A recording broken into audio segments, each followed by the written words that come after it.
ప్రతిరోజు వందల విమానాలు టేకాఫ్ అవుతాయి, డెస్టినేషన్కు ల్యాండ్ అవుతాయి. దురదృష్టవశాత్తు కొన్ని మధ్యలోనే కూలిపోతాయి. కానీ ఒక విమానం అక్షరాల ఆకాశంలోనే మాయమైపోతే ఇంతవరకు ఓకే. ఆకాశంలోనే ఏదైనా విమానం సడన్గా అదృశ్యమైతే విమాన శకలాలు కానీ ప్యాసింజర్ల ఆనవాళ్లు కానీ అస్సలు కనిపించకుండా పోతే 2014 మార్చి 8న అదే జరిగింది. వరల్డ్ గ్రేటెస్ట్ ఏవియేషన్ మిస్టరీ, ప్రపంచాన్ని కుదిపేసిన రోజు. ఏవియేషన్ చరిత్రలోనే అతి పెద్ద రహస్యం MH370 పార్ట్ 2 షురూ కాబోతుంది. మిస్టరీ అంతు చూస్తామంటూ మళ్ళీ నడుం కట్టింది మలేషియన్ సర్కార్. 239 మందితో కౌలాలంపూర్ నుంచి బీజింగ్ బయలుదేరిన బోయింగ్ 777 విమానం పేరు MH370 టేకాఫ్ అయిన 38 నిమిషాల తర్వాత మాయమైంది. ఆకాశంలో ఎగురుతూ ఉండగానే సడన్ గా అదృశ్యమైంది. ఎయిర్ ట్రాఫిక్ కంట్రోల్ నుంచి సంబంధాలు తెగిపోవడం వరకే తెలుసు.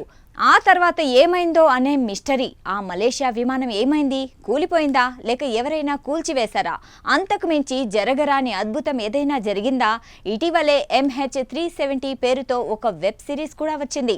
ఆఖరి క్షణాల్లో ప్రయాణికుల మానసిక స్థితి ఏంటి?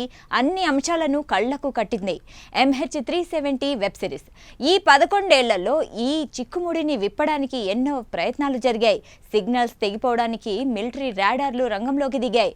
ఓ గంట పాటు విమానం ఆనవాళ్లు కనిపించాయి. కానీ ఏటీసీ చూపిన మార్గంలో కాకుండా అండమాన్ సముద్రాన్ని దాటేసి మాలే ద్వీపం మీదుగా ఈ విమానం ఎటో వెళ్లినట్లు గుర్తించారు. ఆ తర్వాత దాన్ని జాడే లేదు. ఒకవేళ పైలట్లు ఉద్దేశపూర్వకంగానే విమానాన్ని కూల్చివేసి సామూహిక ఆత్మహత్యకు పాల్పడ్డారని ఓ కథనం ఉంది. మితిమీరిన వేగం కారణంగా అదుపు తప్పి డ్రైవ్ చేస్తూ హిందూ మహాసముద్రంలో సేఫ్ ల్యాండింగ్ కు ట్రై చేసినట్లు మరికొన్ని క్లూస్ చెబుతున్నాయి. కానీ ఇవేవి నమ్మదగిన స్థాయిలో లేవు. ఆస్ట్రేలియా, మలేషియా, చైనా సహా అనేక దేశాలు వేల కోట్లు ఖర్చు చేసి వీర లెవెల్లో సర్చ్ ఆపరేషన్లు చేశారు. బుర్రలు బద్దలు కావడమే తప్ప ఈ ఫ్లైట్ ఆచూకీ మాత్రం దొరకలేదు. MH370 మిస్టరీలో ఏలియన్స్ థియరీ కూడా ఉంది. గ్రహాంతర వాసులు అటాక్ చేసి విమానాన్ని అట్నుంచటే ఎత్తుకెళ్లాయా అని సందేహాలు కూడా పుట్టాయి.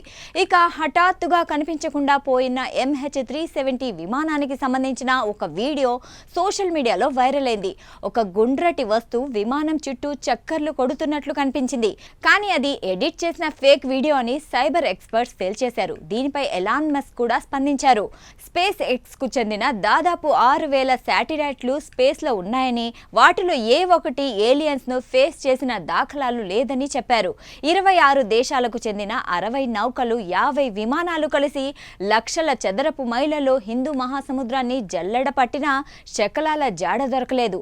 అన్వేషణ ఇంతటితో ఆపేద్దామంటూ 8 ఏళ్ల క్రితం చైనా, మలేషియా, ఆస్ట్రేలియా దేశాలు సంయుక్తంగా ప్రకటన చేశాయి.